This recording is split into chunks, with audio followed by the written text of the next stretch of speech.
সুলতানা, কেন ওনাকে ক্ষমা করলেন? কিভাবে ক্ষমা করতে পারলেন আপনি? কখনো কখনো শত্রুদের সবচেয়ে বড় শাস্তি ওদের ক্ষমা করে দেয়া। তাই আমি ওকে সেই শাস্তি দিয়েছি। যদি ক্ষমা না করতাম, অপমান করে তাড়িয়ে দিতাম, ও হয়তো খুশি মনে এখান থেকে চলে যেত। মহান আল্লাহর দরবারে হয়তো বলতো, আমি ক্ষমা চেয়েছিলাম, ও আমাকে ক্ষমা করেনি। ক্ষমা চেয়েছে, ক্ষমা করেছে, ওর বিচার মহান আল্লাহ করবেন।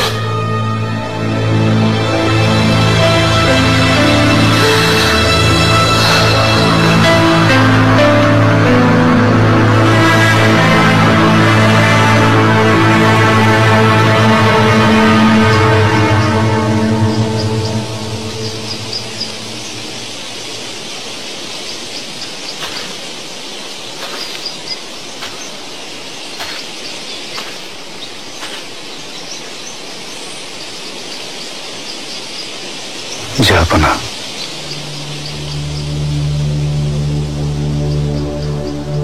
হে সন্তান, আমাকে এমন এক প্রশ্নের তীর ছুঁড়ে দিয়ে গেছ, যার আঘাতে আমি কতটা জর্জরিত তা ব্যক্ত করার শক্তি আমার নেই, কারণ দ্বন্দ্ব আর সংশয় আমাকে তাড়িয়ে বেড়াচ্ছে। আমি আহত।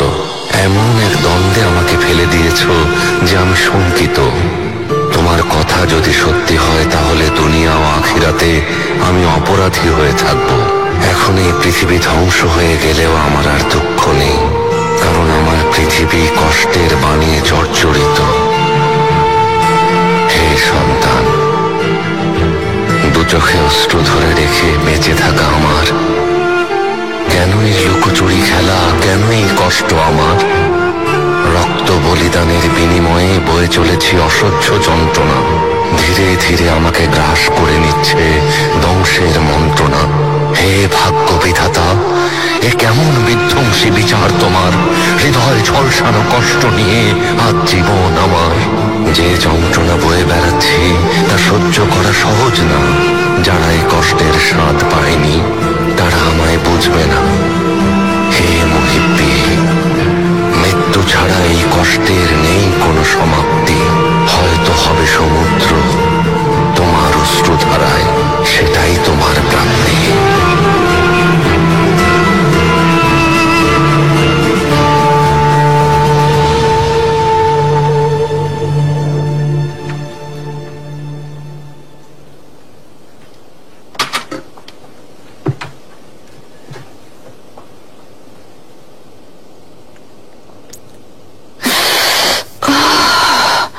অনেক হয়েছে আলিমা খাতুন, ব্যথা করছে।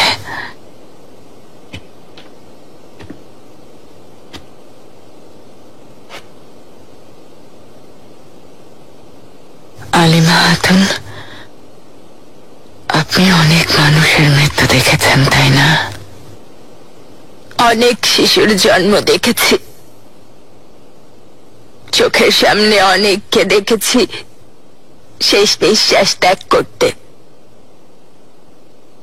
আল্লাহ হয়তো আমার ভাগ্যে এটাই লিখে রেখেছেন।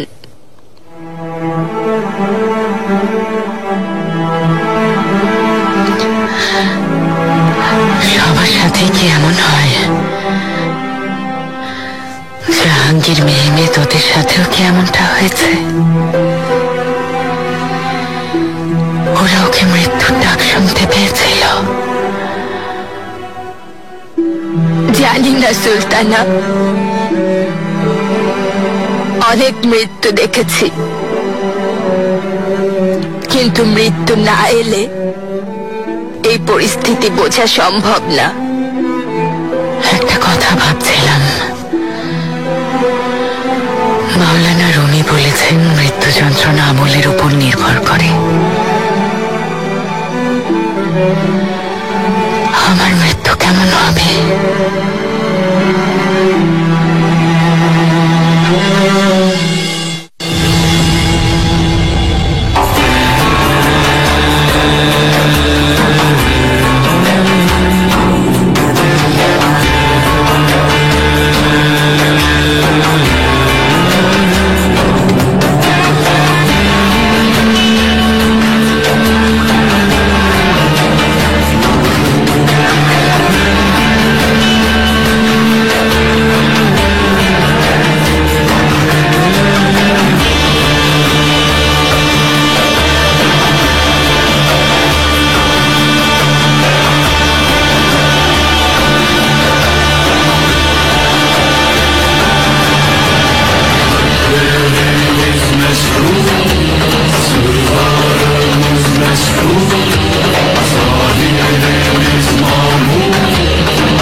থামাও তোমরা।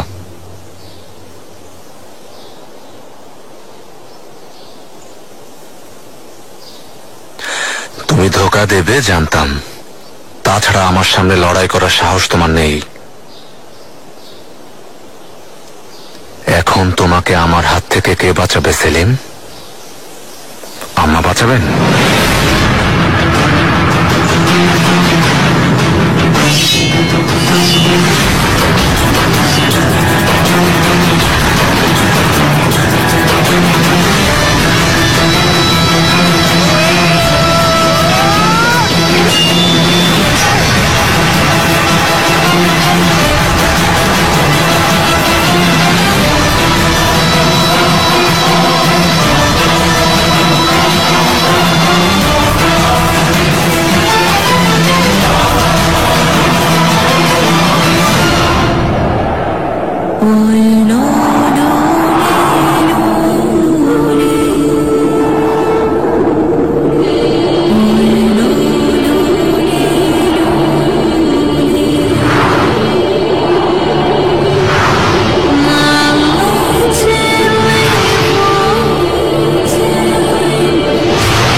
ঠিক আছো তো?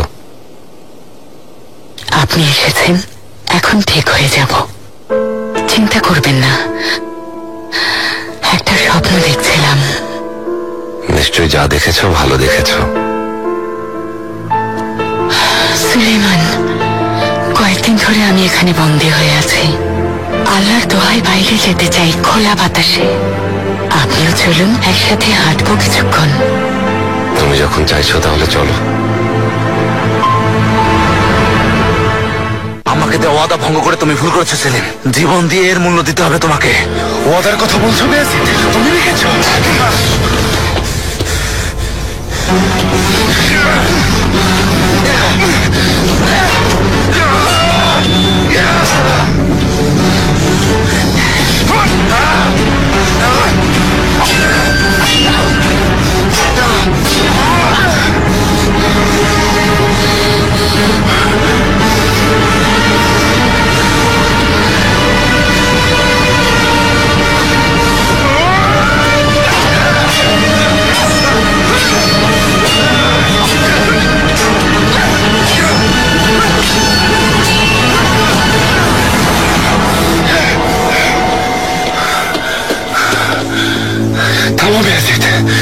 যদি আমাকে হত্যা করো তাহলে সুলতান সুলেমান তোমাকে ক্ষমা করবেন না, তিনি তোমার গর্দান নেবেন।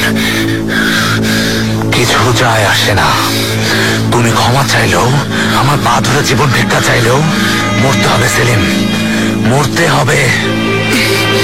তোমাকে বলেছিলাম, আর তোমার জন্য আমার কোনো সহানুভূতি নেই। যদি তাই চাও, সত্যি যদি তুমি তোমার ভাইয়ের রক্ত ঝরাতে চাও, তাহলে দেরি করো না। কিন্তু তুমি তা পারবে না বেয়া যেতে। নিজের ভাইকে মারতে পারবে না। তুমিও মুস্তাফা ভাইয়ের মতো, জাহাঙ্গীরের মতো, ওদের মতোই দয়ালু হয়েছ। এটাই তোমার বড় দুর্বলতা।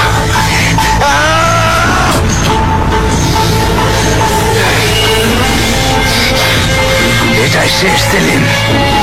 শোনো,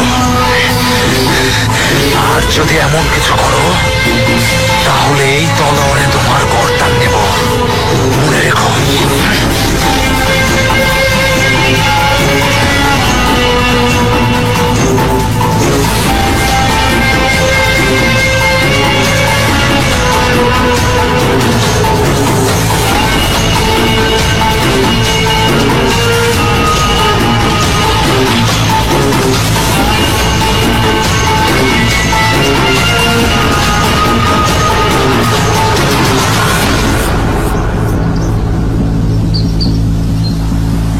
জীবন আসলেই অনেক সুন্দর।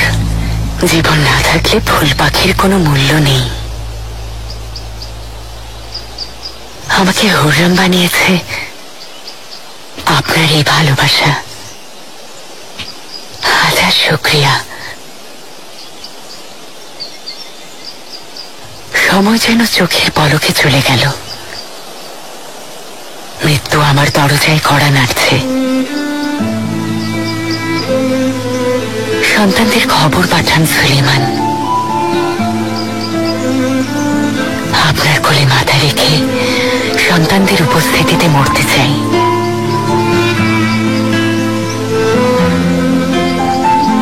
প্রাসাদে ফিরে চলুন সুলেমান।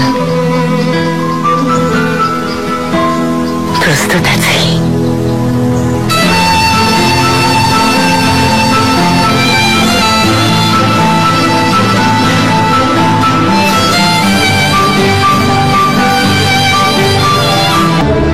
আগুন নিয়ে খেলতে হয়েছে আমাকে। মৃত্যুকে প্রতিবার আমি জয় করেছি। আরো সাহস নিয়ে, আরো শক্তি নিয়ে ফিরে এসেছি। আর নিজেই আগুনে পরিণত হয়েছি। প্রকৃতির প্রতিশোধ ভয়ঙ্কর, আমি জানি। খঞ্জর, বিষ আর বিশ্বাসঘাতকতা সবকিছুর বিরুদ্ধে লড়াই করে এত দূর পৌঁছেছি। আমি সেই অপরাজেয় হুররাম সুলতান।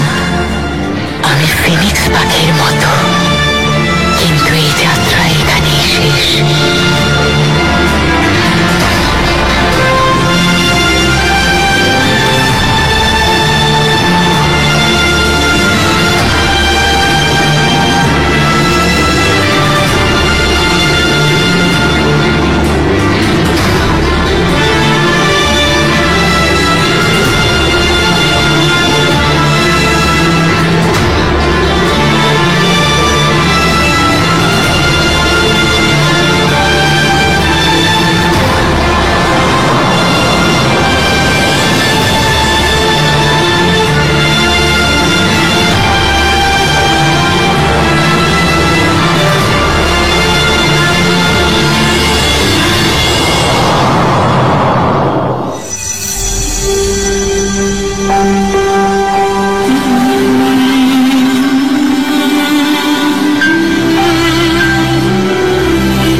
সারা রাত কোথায় ছিলেন রুস্তম?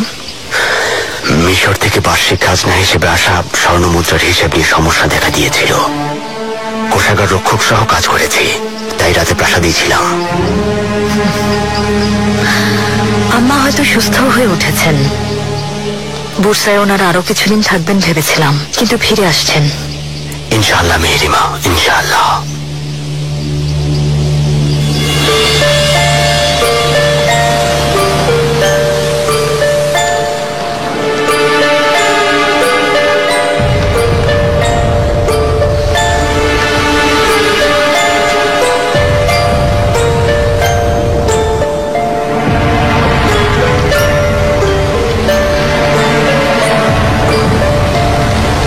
অনেক বছর আগে যখন এই শহরে এসেছিলাম, তখন এটাকে অটোম্যানদের জাহান্নাম ভেবেছিলাম।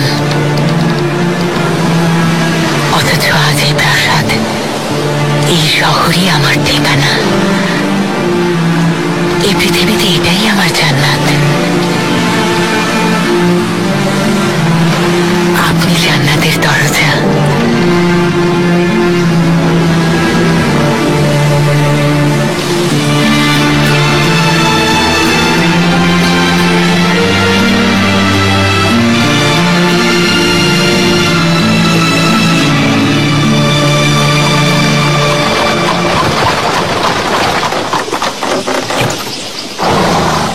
সাবধান, মহামান্য সুলতান সুলেমান খান।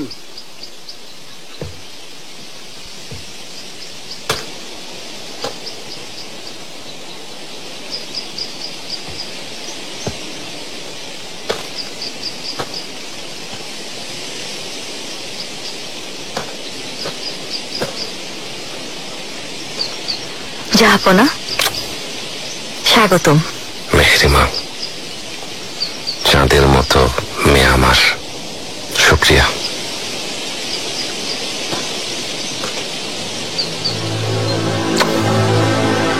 আপনি কেমন আছেন আম্মা? তোমাকে দেখার পর আগের চেয়ে ভালো লাগছে।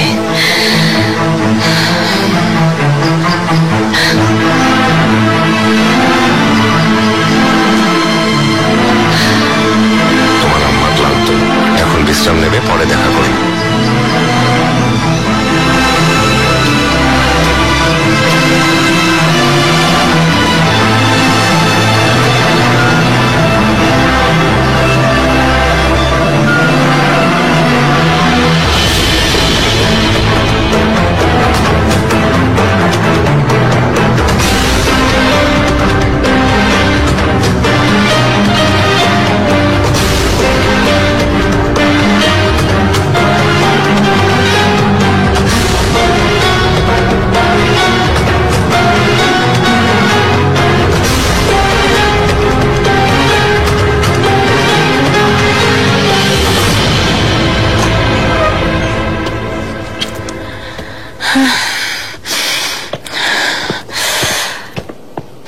তোমরা যেতে পারো।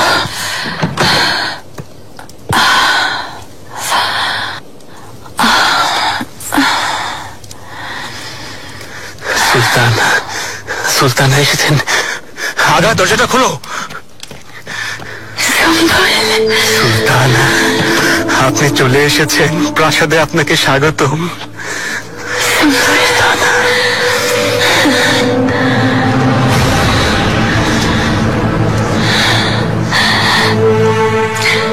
তোমাকে দেখে আসলেই অনেক খুশি হয়েছে। মনে কষ্ট পেয়েছিলে, তাই না? আমার কথায় কিছু মনে করো না তুমি। কি বলছেন সুলতান? সত্যি বলছি, আমার তো কিছু মনেও নেই। আর আপনার কথায় কষ্ট পাবো কোন সাহসে? আপনার সেবক হিসেবে আমার মন প্রাণ সবসময় আপনার জন্য নিয়োজিত সুলতান। আপনাকে সুস্থ দেখতে আমি পুরো পৃথিবীর বিরুদ্ধে যেতেও রাজি। আমি আর কখনো সুস্থ হব না সুম্বুল।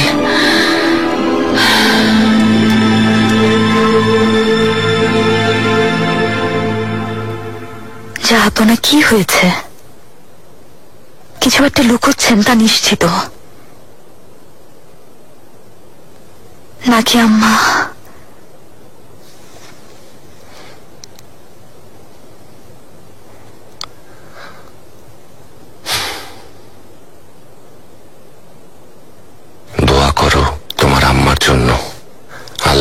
দরবারে দোয়া করা ছাড়া আমাদের আর কিছুই করার নেই মেহেরিমা। বাবা, এভাবে কেন বলছেন? নিশ্চয়ই কোন উপায় আছে, নিশ্চয়ই এ রোগের কোনো চিকিৎসা আছে।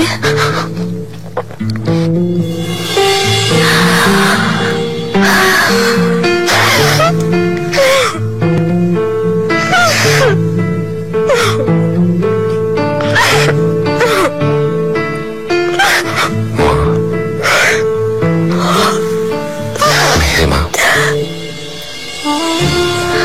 তোমাকে শক্ত থাকতে হবে, তা না হলে তোমার আম্মা কষ্ট পাবে। আর কিছুই করার নেই। তোমার আম্মা সারা জীবন অনেক কষ্ট সহ্য করেছে।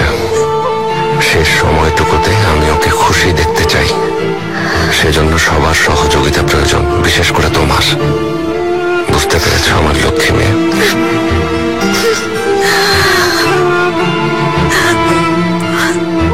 মেহেরিমা,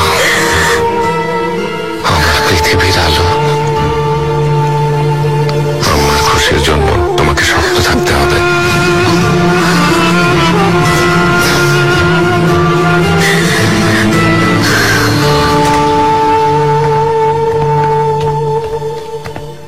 মহামান্য পাশা, হুররাম সুলতানের শারীরিক অবস্থা কেমন আলিমা খাতুন? আমার কাছে কিছু লুকানোর চেষ্টা করবেন না। লুকানোর মতো কিছু নেই পাশা। শীঘ্রই কথাটা সবাই জেনে যাবে। সুলতানার অবস্থা একেবারে ভালো না, খুবই গুরুতর। কি বলছেন? এই রোগের কি কোনো চিকিৎসা নেই?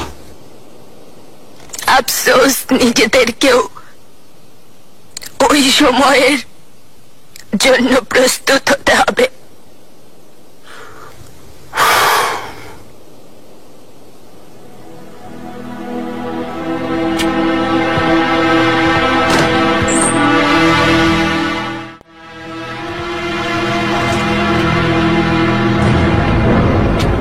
রুস্তম পাশা, রক্তের গন্ধ সবার আগে হায়না টের পায়।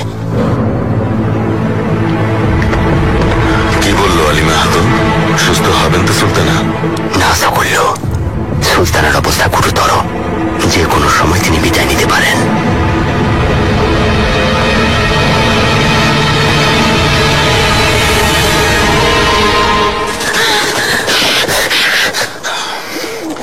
এটা আবার কোথা থেকে উড়ে এলো এখানে? এভাবে সব পরিচ্ছন্ন করার পরেও রয়ে গেছে। লা হাওলা ওয়ালা কুওয়াতা ইল্লা বিল্লাহ।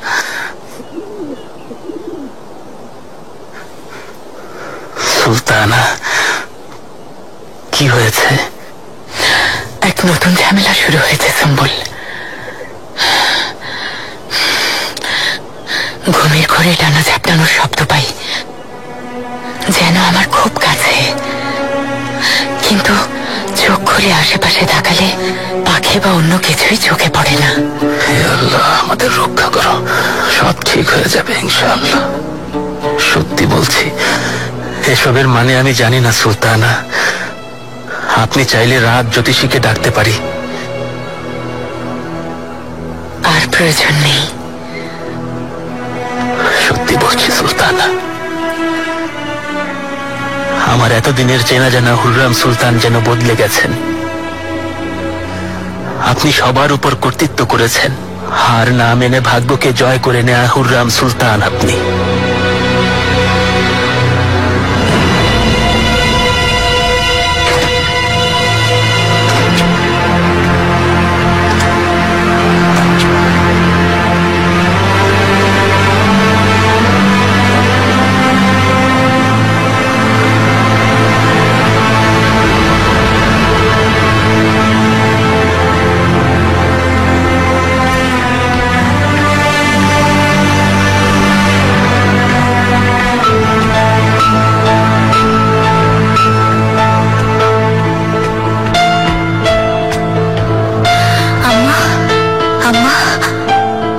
বললেন আপনার শারীরিক অবস্থা খুব খারাপ, আমার বিশ্বাস হচ্ছে না। শাহজাদি,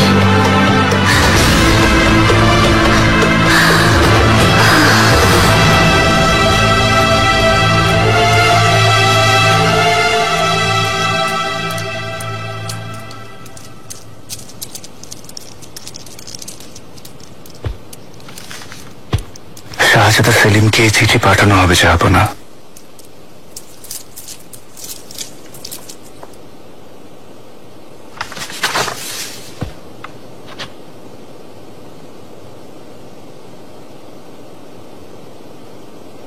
আর এটা শাহজাদা বেয়াজিদকে।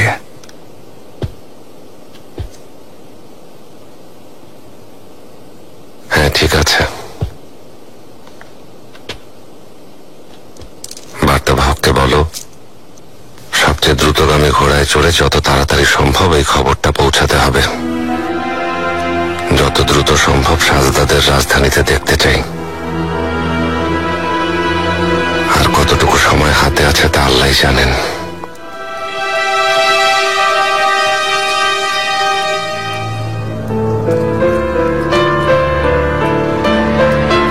প্রতি মুহূর্তে মৃত্যু আমাদের দাঁড়িয়ে বেড়ায়, তারপরও মানুষ কিভাবে মৃত্যুকে ভুলে থাকতে পারে? ভুলে না গেলে কিভাবে বেঁচে থাকতো? কিভাবে প্রাত্যহিক কাজ করতে যাবো না?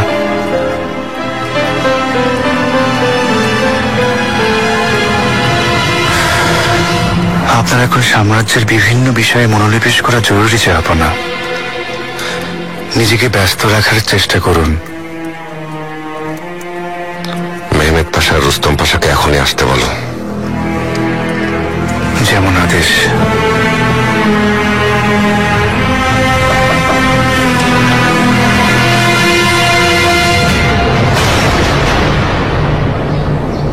সাবধান মহামান্য শাহজাদা বেয়াজিদ।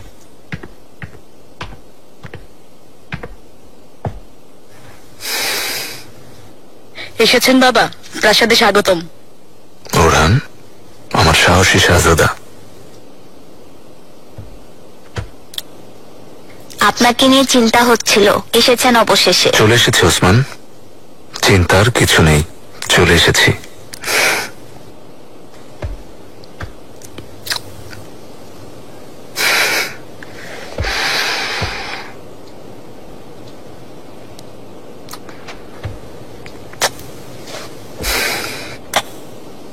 গুলশান কালফা, ছোট্ট শাহজাদা আয়শা কোথায়? হেকিম খানায় শাহজাদা। কি হয়েছে ওর? শাহজাদের শরীর ভালো আছে, কিন্তু দেফনে হাতুনের অবস্থা গুরুতর। প্রসব বেদনা উঠেছে শাহজাদা। আয়শা সুলতান হেকিম খানার দরজা থেকে এক মুহূর্তের জন্য নড়ছে না।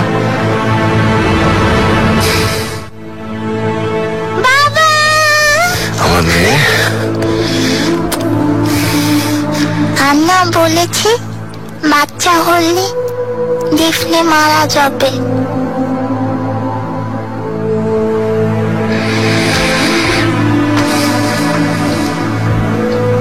আপা অপরাধ করেছে, অনেক বড় অপরাধ, এর শাস্তি পাচ্ছে ও। গুলশান কালফা, আমার সাথে আসুন।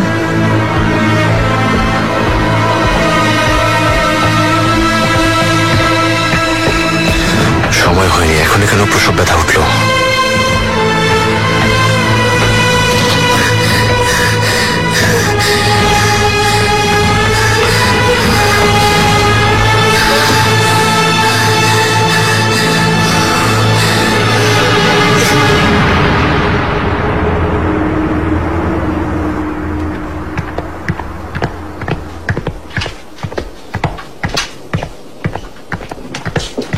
শাহজাদা, সব ঠিক আছে তো? দাঁড়ান ফারাগা, জলদি বলো কি হয়েছে? কি আর হবে, শাহজাদা অল্পের জন্য বেঁচে গেছেন। শাহজাদা বেয়াজিদ তার লোকেরা মারতে চেয়েছিল, এত সতর্কতার পরও এমন হলো। শাহজাদাকে আপনিই ভুল পথ দেখাচ্ছেন লালা। শাহজাদা বিয়াজিতের বিরুদ্ধে যাওয়ার ব্যাপারে আগেই আমি সতর্ক করেছিলাম। যে ব্যাপারে নিজে কিছু বোঝো না সে ব্যাপারে কখনোই কথা বলো না।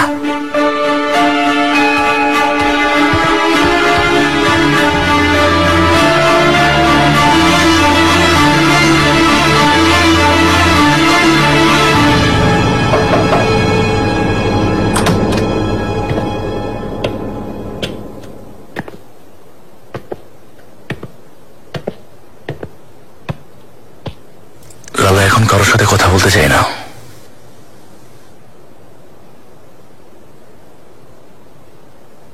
বানু, হাজার শুক্রিয়া, আপনি ঠিক আছেন। মহান আল্লাহ। সেলিম, কি হয়েছে আপনার?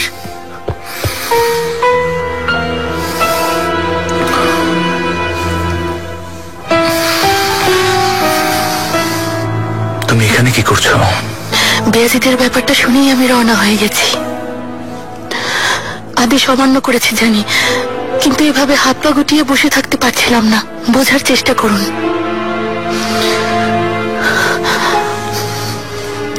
দেখি ক্ষতের কি অবস্থা। খুব ব্যথা করছে।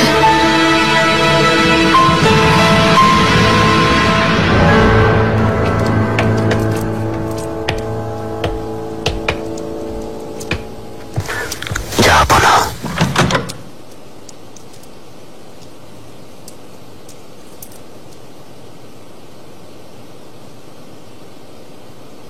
কথাটা যে গোপন নেই তা নিশ্চিত।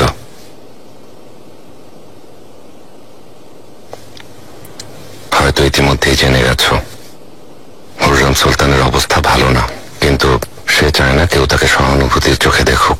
আমিও এই বিষয়ে আর কারোর সাথে কথা বলতে চাই না।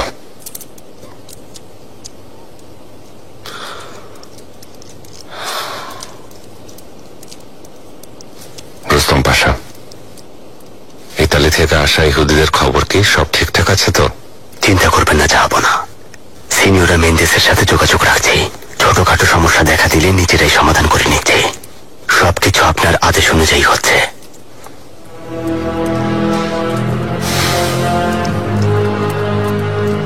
মেহমেদ পাশা, প্রধান স্থপতি সিনান আকার খবর কি? 7 বছর ধরে মসজিদের নির্মাণ কাজ চলছে। কবে শেষ হবে কে জানে। যা আপনা জানেন তো, সিনান আগা কাজের ব্যাপারে খুব সতর্ক। তিনি দিনরাত পরিশ্রম করে যাচ্ছেন, তারপরও কাজটা শেষ হতে এত সময় লাগছে। সিনানের সাথে কথা বলো, কাজ কখন শেষ হবে জানাতে বলো। তোমরা যেতে পারো। যেমন আদেশ।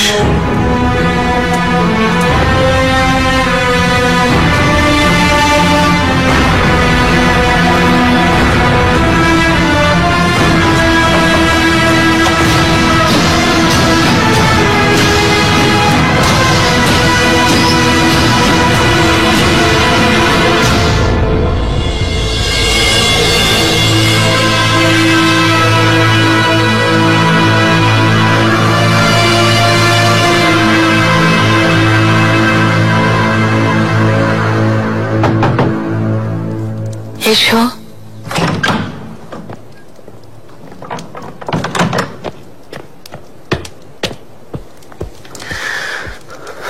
সুলতানা, সুলতানা, যা আপনা আজ রাতের খাবার আপনার সাথে খাস কামরায় খাবেন। মেহরিমা, হুমাশাকেও খবর দাও। ও আসলে আমরা সবাই একসাথে খাবো। আপনি জাহাপনার সাথে একান্তে থাকুন আম্মা। আমি এখন থেকে আপনার পাশেই থাকবো।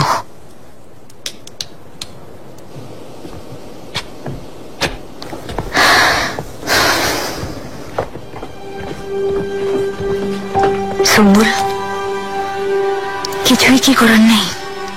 চোখের সামনে আম্মা নিস্তেজ হয়ে পড়ছেন, আর আমরা তো অসহায়ের মতো চেয়ে দেখবো। ভাগ্যে যা আছে তাই হবে শাহজাদি। দোয়া করা ছাড়া আমরা আর কি করতে পারি? সেলিম আর বেয়াজিদকে খবর পাঠিয়ে দেওয়া উচিত। এখন ওনার সন্তান আর নাতিরা পাশে থাকলে ভালো লাগবে। সুলতানাও আমাকে এটাই করতে বলেছেন শাহজাদি। শাহজাদাদের খবর পাঠানো হয়েছে, জলদি চলে আসবেন। প্রাসাদ বাচ্চাদের শোরগোলে ভরে উঠবে। সবাইকে দেখে সুলতানাও মনে সাহস পাবেন ইনশাআল্লাহ। ইনশাল্লাহ, ইনশাল্লাহ।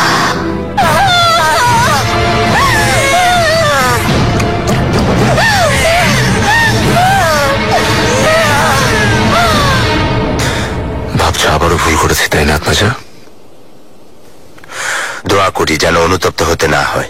যদি তলোয়ার চালাতেন তাহলেই হয়তো ভালো হতো শাহজাদা। জানেন তো, যুদ্ধে দয়া দেখালে তা বিপদ ডেকে আনে। আল্লাহ নির্দয় মানুষদের প্রতি কখনোই দয়া দেখান না তুরুল বে। আমার মতে শাহজাদা ঠিক কাজ করেছেন।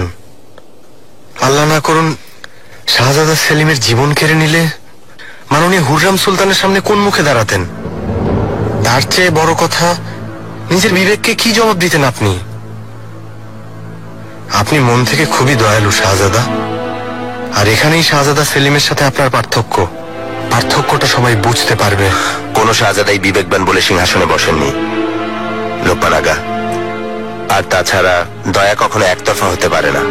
দয়া তাকেই দেখানো উচিত যে এর মূল্য রাখতে জানে।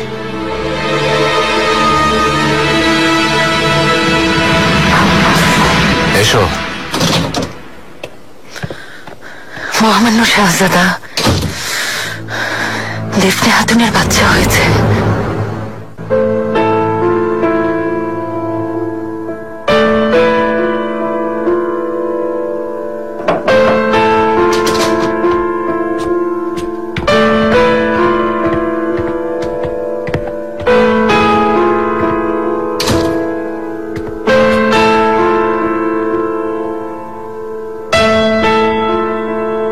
আপনার ছেলে সন্তান হয়েছে শাহজাদা।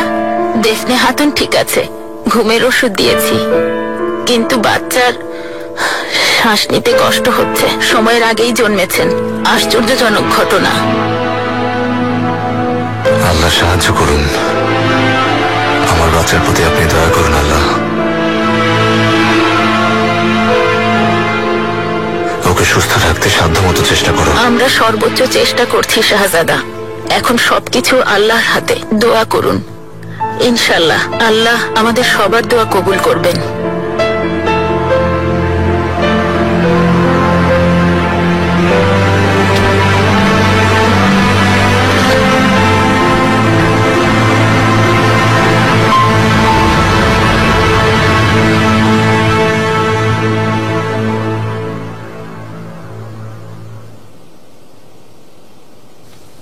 শাহজাদা,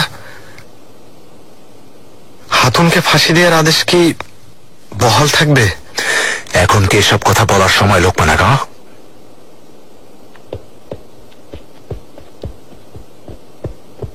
শাহজাদি, আমার ভাই হয়েছে, ওকে দেখতে চাই। এখন না ছোট্ট শাহজাদি, তোমার ভাই মৃত্যুর সাথে যুদ্ধ করছে, ইনশাআল্লাহ জয়ী হবে।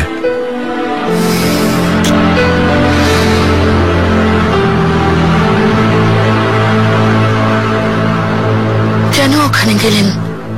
নিজের জীবনকে কিভাবে এমন ঝুঁকির মুখে ফেললেন?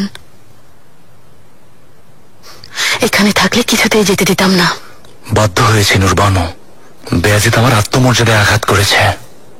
এমন অপমান কিভাবে সহ্য করি বলো? লালা মুস্তফাকে কিভাবে বিশ্বাস করলেন? হয়তো আপনাকে বিপদে ফেলার জন্যই চিঠি লিখেছিলেন। সে কথা আমিও ভেবেছিলাম, কিন্তু ওনাকে বিশ্বাস করি। বেয়াজিদের সাথে থেকে কিছুই পাবেন না, তিনিও বুঝে গেছেন। তিনি এখন আমার পক্ষে। আপনি যখন বলছেন ঠিক আছে, তারপরও সতর্ক থাকবেন। আজ লালা বেয়াজিদের বিপক্ষে যেতে পেরেছেন, কাল আপনার বিপক্ষেও যেতে পারবেন। তাছাড়া বিনা কারণে কেন নিজের পক্ষ পরিবর্তন করেছেন তিনি? কারণ লালা যেদিকে সুবিধা দেখবেন সেদিকেই যাবেন, যেমনটা সাম্রাজ্যের অনেকেই করছে। হয়তোবা অন্য কোনো কারণও থাকতে পারে। আসার পথে ভাবছিলাম, মরহুম শাহজাদা মুস্তাফা ভাইয়ের স্ত্রী আর সন্তানের সাথে কি হয়েছিল সেসব তো জানি। যদি আপনার কিছু হয়, কারো অপেক্ষা না করে নিজের আর মুরাদের জীবন নিয়ে নেব। এমন কথা বলো না।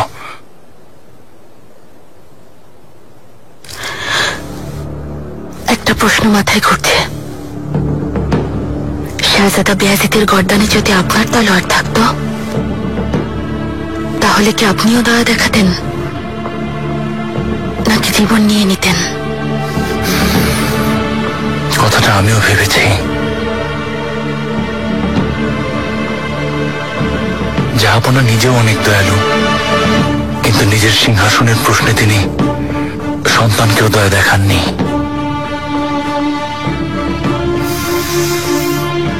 কারণ যে দয়া দেখায় তাকেও দয়ার পাত্রে পরিণত হতে হয়।